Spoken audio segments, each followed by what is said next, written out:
জানান দিয়ে দিবে ডক্টর ইউনূস স্যার, তারপর উনি উনার ইজ্জত দিবে না ভাই, এটা মাথায় রাখেন। আর দেশ মাতৃভূমি এই মার ইজ্জত রক্ষা করবে কারা? আমরা জনগণরা রক্ষা করব।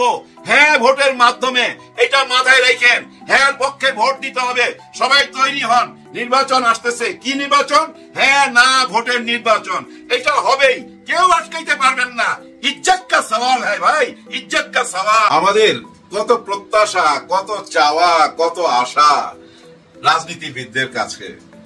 সোনার বাংলাদেশ গড়বো আমরা, ওনারা আমাদেরকে সঠিক পথে নিয়ে যাবে, আলোর পথে নিয়ে যাবে, কত চাওয়া। কিন্তু এই মুহূর্তে মনে হচ্ছে সবই হতাশা, তাই না? আসলে অন্যের কাছে কি চাইবেন, নিজের কাছেই তো নিজের চাওয়ার কিছু নাই।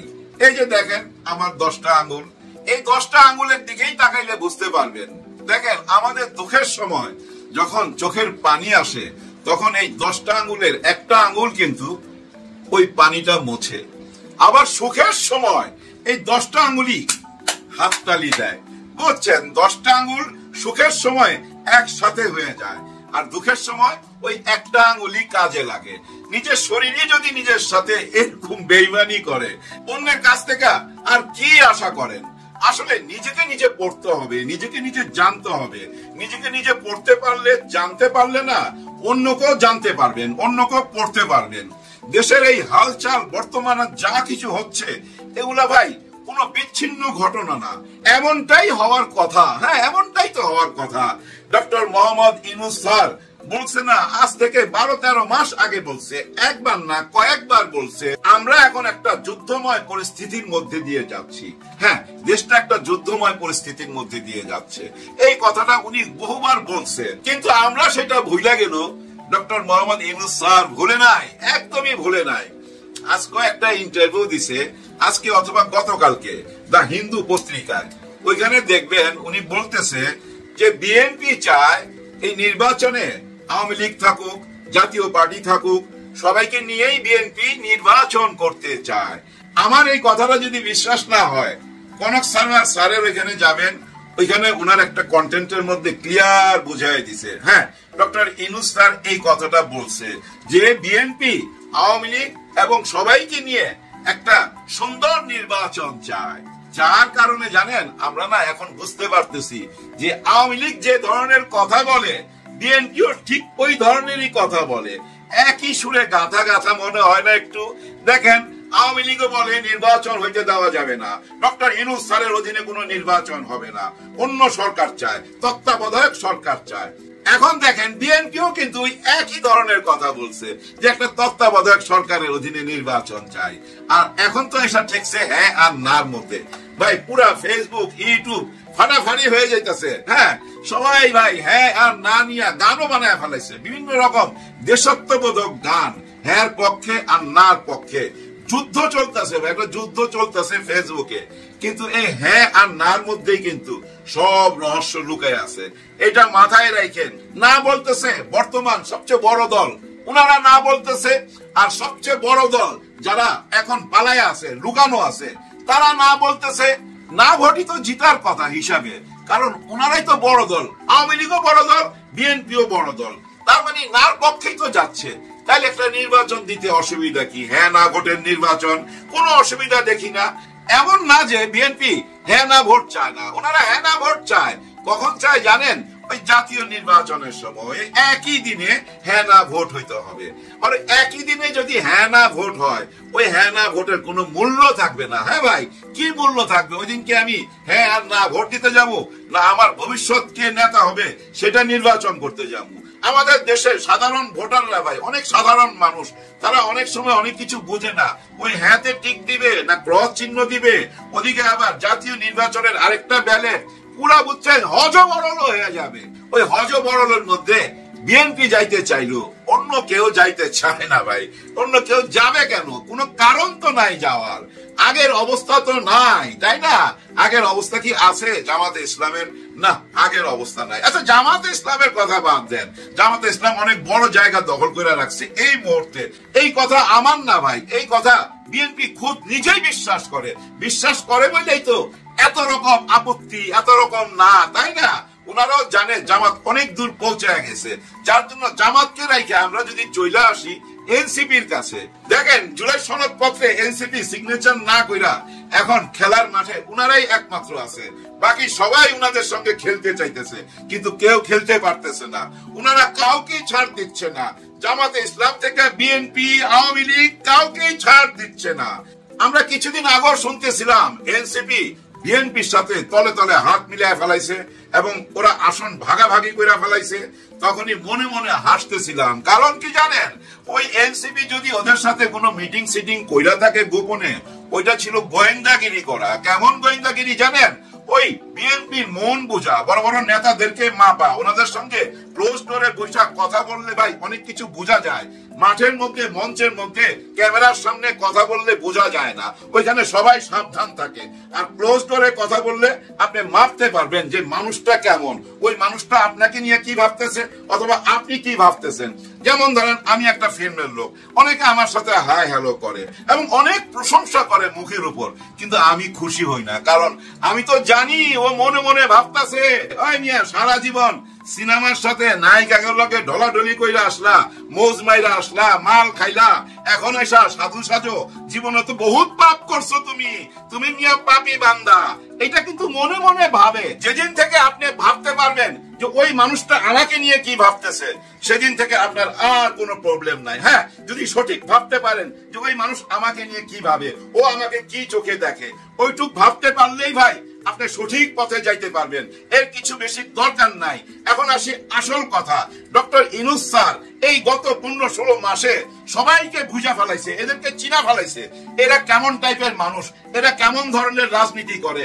এই দেশটা যে আজকে এই পথে, আমাদের দেশের এই রাজনীতির দুর্দশার কারণ কি জানেন, শুধু টাকা কামানো, টাকার ধান্দা ভাই, টাকার ধান্দা, টাকার কাছে বিক্রি হয়ে যায়। দেখেন বহুত নেতা আসছে না এর মধ্যে, শুধু আপনি বিএনপির সাইডে তাকাইবেন কেন, ছোট ছোট দলের দিকে তাকান, এইসব নেতারা কিন্তু ছাত্র রাজনীতি কইরা উঠে আসছে। যেমন এই যে ভিপি নূর সাহেব জীবনে কত মাইর খাইছে, মাইর খাইতে খাইতে এই জায়গায় আসছে, একটা জায়গায় পৌঁছাইছে, কিন্তু উনাকে আপনি যদি ফলো করেন দেখবেন উনার কোনো আদর্শ খুঁজা পাবেন না। উনি কোন আদর্শে, উনি কি চায় আপনি খুঁজা বাইর করতে পারবেন না। কখনো মনে হবে এদিকে যাইতেছে, কখনো মনে হবে এদিকে যাইতেছে। কারণ কি জানেন, ওই একটাই টার্গেট, একটা আসন দরকার আমার। উনি জানে যে আমার দল থেকে আমি যাইতে পারলেই আমার দলের সবাই খুশি। ওই একা একা যাওয়ার জন্য উনার দলের উপরে নির্ভর করলে হবে না, অন্যের সাথে জোট বাঁধতে হবে। তেমনি আরেকজন নেতা আছে, ছাত্র নেতা, ওই যে মান্না সাহেব, আমাদের নায়ক মান্নার সাথে মিল আছে উনার নামটা। ওই মান্না সাহেব আমি দেখে আসতেছি, আমার মনে হয় আমি যখন হাফ প্যান্ট পরি তখন থেকেই দেখতেছি উনি রাজনীতি করে আসতেছে, বিভিন্ন টক শোতে যাইতেছে, কখন যে কি বলে আমি নিজেও জানি না। নিজের দলের কথা না বইলে আজকে দেখতেছি উনি বিএনপি নিয়ে চিন্তা করতেছে, বিএনপির সাথে নাকি প্রতারণা করছে ডক্টর ইউনূস। হ্যাঁ, ডক্টর ইউনূস স্যার একজন প্রতারক। উনি বলতেছে কেন প্রতারক, ওই যে গণভোট দিতে চায়। আরে ভাই, আপনারা খালি সবাই আইসা একটা কথাই বলেন, জনগণ যা চায়, জনগণ যা চায়, জনগণ যেটা চাইবে সেটাই হবে। যেমন আমাদের সালাউদ্দিন সাহেব বলছে আওয়ামী লীগ নির্বাচন করতে পারবে কিনা এটা জনগণ জানে, জনগণ জবাব দিবে, জনগণের উপরে ছাইরা দিছে। কিন্তু ওনারা কোন জনগণের উপরে ছাইরা দেয়? ওনারা কি মনে করে বাংলাদেশের সবাই রাজনীতি করে? এই যে রিক্সা চালায়, ভ্যান চালায়, যেমন একজন গার্ড দাঁড়ায় থাকে ব্যাংকের সামনে, বা একজন গাড়ি চালাইতেছে, বা একজন দোকানে কাজ করতেছে, বা একজন দর্জি, যে কোনো অ্যাঙ্গেলেই যান না কেন সবাই কি রাজনীতি করে? আমাদের ঘরের বউরা কি রাজনীতি করে? দলই তো চিনে না, কোন দলের কোন নেতা, কে মন্ত্রী, এগুলাই তো বলতে পারে না ম্যাক্সিমাম মানুষ। বাংলাদেশের সবাই রাজনীতি করে না, রাজনীতি করে ধরে নেন বাংলাদেশের 50% মানুষ রাজনীতি করে, আর বাকি 50% মানুষ রাজনীতি করে না। তাদেরকে কেন নিজের দলের লোক মনে করতেছেন? এটা তো মনে করার কোনো কারণ নাই, তাই না?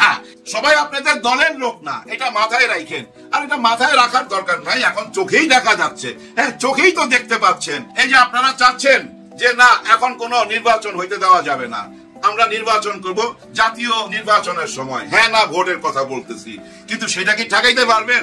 না, ঠেকাইতে পারবেন না। তবে এইটা করতে পারেন যে হ্যাঁ ভাই ঠিক আছে, মাইনা নিলাম, তাইলে দেশের আর ওই শত শত হাজার হাজার কোটি টাকা খরচ হয় না, দেশ ওই খরচ থেকে বাইচা যায়। কারণ যদি আপনারা মনে করেন এটা নিয়ে বেশি ঝামেলা না কইরা আমরা রাজি হয়ে যাই, রাজি হয়ে গেলেই কিন্তু জাতীয় নির্বাচনটা সঠিক টাইমে হবে।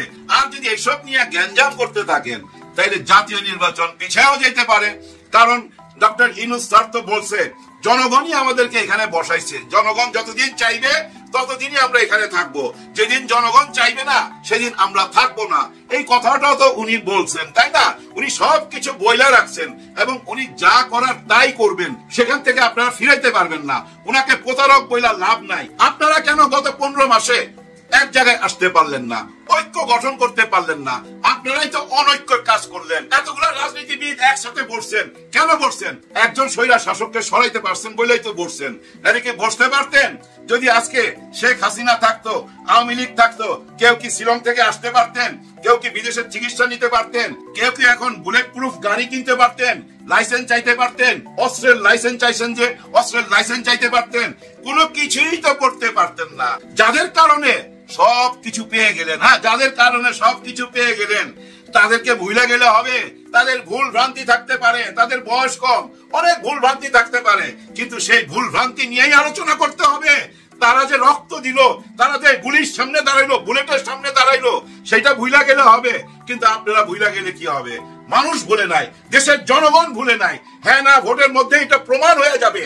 71-এ যে ভুলটা হয়েছিল ভাই, 71 একটা ভয়াবহ ভুল হয়েছিল। যারা স্বাধীনতার জন্য যুদ্ধ করছিল তারা তো সরকার গঠন করে নাই, তারা সরকারে ছিল না ভাই।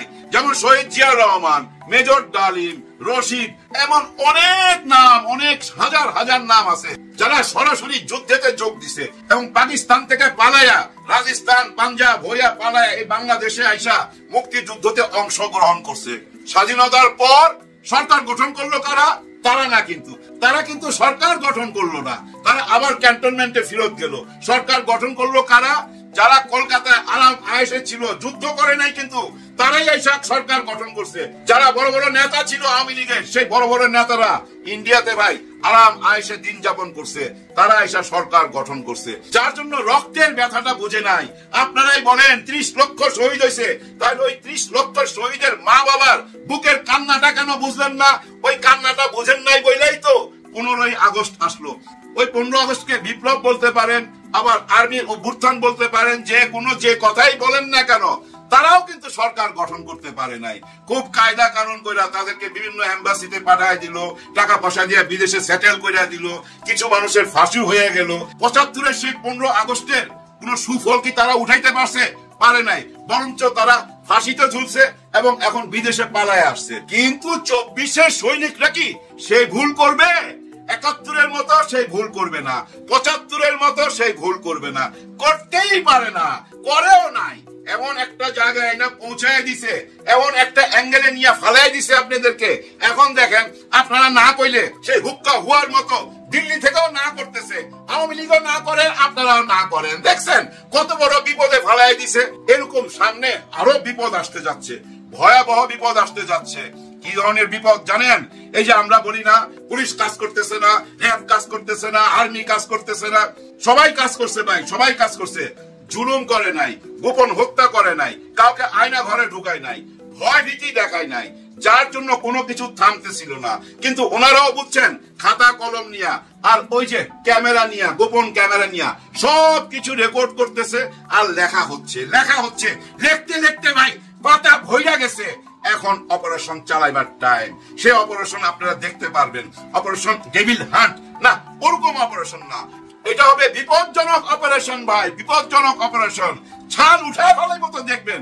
কখন জানেন? ঠিক নির্বাচনটা আসতে দেন, নির্বাচনের তফসিল ঘোষণার সঙ্গে সঙ্গে এমন একটা বুলডোজার চালাইবো না, তখন আপনারা দেখতে পাইবেন কারা ধরা পড়তেছে। এই যে রাউজানে ধরা পড়ছে, পিস্তল, দা, বটি, কুড়াল, কত কিছু। কোন দলের কেন আনছিল? এগুলো নির্বাচনে লাগবে? নির্বাচনে তো লাগবে কলম, কলমের বদলে এগুলা কেন? এরকম প্রচুর ভিডিও সামনে চলে আসবে, সব রেডি করা আছে। ছাত্র শিবিরের সাদিক কাইয়ুম কি বলছে? যে আমরা প্রথমে বুঝাবো, যদি না বুঝে তারা যদি লাঠি হাতে ভোট কেন্দ্রে আসে, আমরা খালি হাতে থাকবো না, আমাদের হাতে লাঠি থাকবে। ওই যে বলছে না হাত অবশ করে দিবে, ওই লাঠির বাড়িতে না হাত অবশ হয়ে যাবে। এই নির্বাচনে কেউ কোনো অঘটন ঘটাইতে পারবেন না, কারণ অঘটন ঘটাইলে ডক্টর ইউনূস স্যারের ইজ্জত ধূলিসাৎ হয়ে যাবে সারা পৃথিবীতে। ওইটা উনি হইতে দিবে না, জানান দিয়ে দিবে ডক্টর ইউনূস স্যার, তারপর উনি উনার ইজ্জত দিবে না ভাই, এটা মাথায় রাখেন। আর দেশ মাতৃভূমি এই মার ইজ্জত রক্ষা করবে কারা? আমরা আমরা জনগণরা রক্ষা করব। হ্যাঁ, ভোটের মাধ্যমে এটা মাথায় রাখেন। হ্যাঁ, পক্ষে ভোট দিতে হবে। সবাই তৈরি হন, নির্বাচন আসতেছে। কি নির্বাচন? হ্যাঁ না ভোটের নির্বাচন। এটা হবেই, কেউ আটকাইতে পারবেন না। ইজ্জত কা সওয়াল হ্যায় ভাই, ইজ্জত কা সওয়াল।